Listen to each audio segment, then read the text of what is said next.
ఉన్నటువంటి తీటైన యోధుల్ని, లోక్సత్తా కార్యకర్తల్ని, సభ్యుల్ని అందరినీ మనసారా కోరుతున్నా. స్వతంత్ర దినోత్సవం నాడు మనం అందమైన మాటలు చెప్పుకుంటే చాలదు, గత వైభవాన్ని స్మరిస్తే చాలు. ఈ స్వతంత్ర ఫలితాలు ప్రతి గ్రామానికి, ప్రతి వార్డుకి, ప్రతి గల్లీకి, ప్రతి బస్తీకి, ప్రతి కాలనీకి అందాలి. మన పనుల్ని మనం చేసుకోగలగాలి. ఎవరైనా రాగానే మీద పడిపోయి అర్జీలు ఇవ్వడమే స్వతంత్రం అనుకున్నట్టయితే అలాంటి స్వతంత్రం మన దేశానికి శోభనివ్వదు. మన బిడ్డల భవిష్యత్తుని బాగు చేయాలి. రెండోది, ప్రతి ఒక్కళ్ళకి, ప్రతి బిడ్డకి మంచి ప్రమాణాల విద్య, ప్రతి కుటుంబానికి నిరంతరం అన్ని రకాలైనటువంటి వ్యాధుల నుంచి విముక్తి కలిగించేటువంటి ఆరోగ్యం అందే ఏర్పాటు చేయాలి. ఇటీవల కాలంలో ప్రభుత్వాలు ఈ రంగాల్లో కొంత ఖర్చు పెంచుతున్నాయి. కానీ ప్రజల డబ్బుని, మన పన్నుల డబ్బుల్ని ప్రైవేట్ చేతుల్లో పెడితే దాంతో విద్య ఆరోగ్యం వచ్చేసినట్టని సంబరపడుతున్నాయి. ఇంతకంటే ఆత్మవంచన మరొకట్లేదు. ప్రపంచంలో ఎక్కడ, ఈ మాటలు చాలా జాగ్రత్తగా చెప్తున్నాను, ప్రపంచంలో ఎక్కడ విద్యని, ఆరోగ్యాన్ని పూర్తిగా ప్రైవేట్ చేతుల్లో పెట్టి ఆ ప్రజలకి ఏ ప్రభుత్వము, ఏ సమాజము సేవలను అందించాల. ప్రైవేట్ రంగం అవసరం.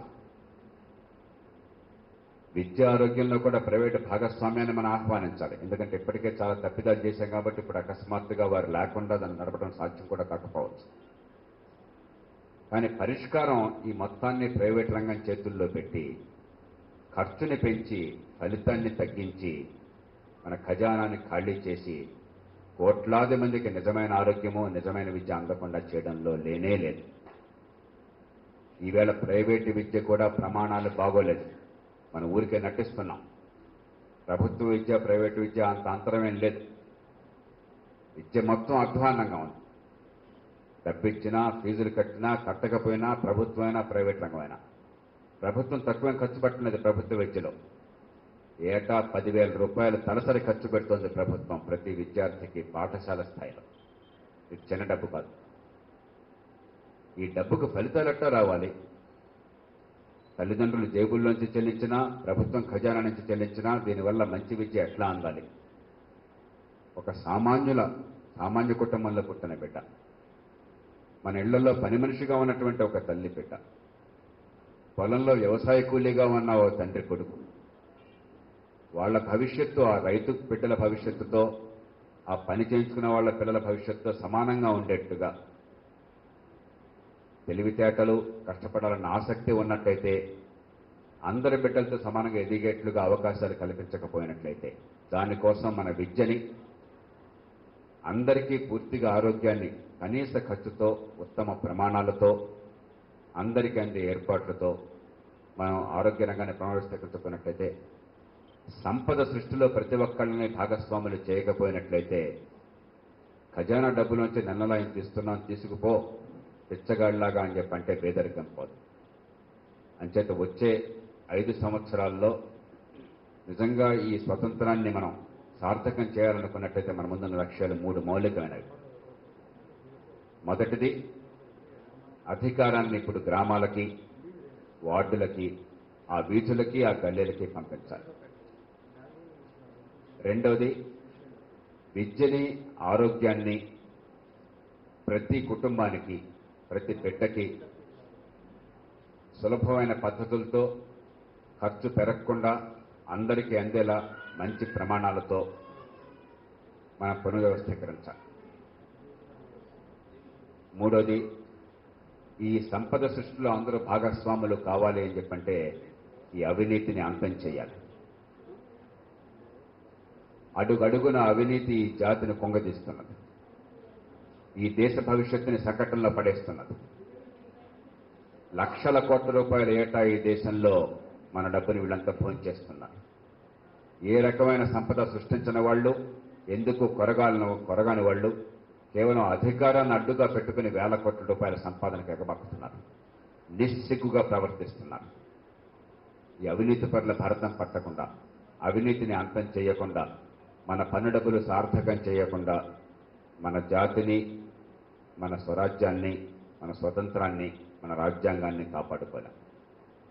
ఈ 3 పోరాటాల్లో వచ్చే 5 ఏళ్ల విజయం సాధించినట్లయితే అధికారాన్ని జనం చేతుల్లోకి ఇవ్వడాన్ని, విద్యని ఆరోగ్యాన్ని అందించి సంపద సృష్టిలో భాగస్వాములుగా అందరినీ నిలబెట్టడాన్ని, అవినీతిని అంతం చేసి మన పనులకు సార్థకం చేయడాన్ని, ఈ 3 పోరాటాలని మనం ఈ 5 ఏళ్లలో చేపట్టకుండా, ఈ 3 పోరాటాల్లో దేశవ్యాప్తంగా విజయాన్ని సాధించకుండా మన స్వతంత్ర ఫలాల్ని ప్రజలందరికీ దక్కించుకున్నాం. ఈ దేశంలో ప్రతి పౌరుడు కూడా ఈ జాతి నాది, స్వతంత్రత అనుకున్నప్పుడు మాత్రమే దేశ ఐక్యత సార్థకం అవుతుంది. కేవలం సైన్యంతోనో లేదా పోలీస్ దళాలతోనో దేశంలో శాంతిని కానీ ఐక్యతను కానీ కాపాడలేం. ఈ స్వతంత్రాన్ని కాపాడుకోవాలంటే స్వతంత్రం అందరికీ అందాలి. ఈ వలస పాలన సంస్థలు పోవాలి. ఈ పాత సంప్రదాయాలకి కాలం చెల్లింది. మన బిడ్డల భవిష్యత్తు కోసం మన రాజ్య వ్యవస్థని సార్థకం చేయాలి. స్వతంత్రం అంటే కేవలం రొమాన్స్ మాత్రమే కాదు. స్వతంత్రం అంటే సామాన్యుడి జీవితంలో మౌలికమైన మార్పు. అందుకు అనుగుణంగా సామూహికంగా మనం చేసేటువంటి ఏర్పాట్లు. నిజమైనటువంటి దేశభక్తి అంటే ఈవేళ మనకు కావాల్సింది సరైనటువంటి పౌరసత్వం, బాధ్యత గల పౌరసత్వం. ఈ పోరాటం చేయడం కేవలం కొన్ని పార్టీల సొంత పని కాదు, కొందరు నాయకుల ప్రైవేట్ వ్యాపారం కాదని గుర్తించి మనమంతా ఎక్కడ ఏ స్థాయిలో ఉన్నా సరే పౌరులంగా ఉమ్మడిగా కలిసి రావాలి, సంఘటితంగా పాలు పంచుకోవాలి. స్వతంత్ర పోరాట కాలంలో వచ్చిన అద్భుతమైన నాయకత్వాన్ని మళ్ళీ ఈ సమాజం నుంచి తీసుకురావాలి. నాయకత్వం లేకుండా వారసత్వంతోనో కేవలం డబ్బులతోనో గోండాగిరితోనో పదవుల్ని పొందితే ఆ దేశంలో స్వతంత్రం ఎల్లకాలం నిలబడదు. నిజమైన నాయకత్వం రావాలి. సమర్థులు జనజీవనంలో పాలు పంచుకోవాలి. వారి కుటుంబాలను వారు చూసుకుంటూనే రాజకీయాన్ని ఆదాయ మార్గంగా భావించకుండా వారికి చేతనైనంత శక్తిని, సమయాన్ని, వనరుల్ని ఈ దేశంలో మౌలికమైన మార్పుల కోసం, మనందరి ఉమ్మడి ప్రయోజనాల కోసం సరైన సమాజాన్ని నిర్మించడం కోసం ఆ పోరాటంలో పాలు పంచుకోవాలి. లోక్సత్తా అందుకు ఒక వేదికగా ఇప్పుడే ప్రజల మనస్సుల్లో ఎదుగుతున్నది. లక్షలాది మంది ఈవేళ లోక్సత్తాకు ఓటు వేసిన వాళ్ళు కానీ వేయని వాళ్ళు కానీ ఇది 2వ స్వతంత్ర పోరాటానికి వేదికగా భావించి దీని వంక చాలా తదేకంగా చూస్తున్నారు. భవిష్యత్తు దీనివల్ల నిర్మాణం అవుతుంది, ఈ రీతి వల్ల, ఈ మార్గం వల్ల మాత్రమే అన్నటువంటి అవగాహన ఈ దేశంలో, ఈ రాష్ట్రంలో 10 లక్షల మందికి, కోట్ల మందికి ఉన్నది. మనం ధర్మాన్ని తప్పకుండా, ఎన్ని అడ్డంకులు ఎదురైనా సరే మనం ఈ పథాన్ని తప్పకుండా, ఈ రాజకీయాన్ని కొత్త అర్థాన్ని ఇచ్చి ఈ స్వతంత్రం సార్థకమయ్యేట్టుగా పోరాడతామని చెప్పని మీ అందరి తరపున లక్షలాది మంది లోక్సత్తా సభ్యులు, అభిమానులు, కార్యకర్తలు వారందరి తరపున నేను ప్రతిజ్ఞ చేస్తున్నాను.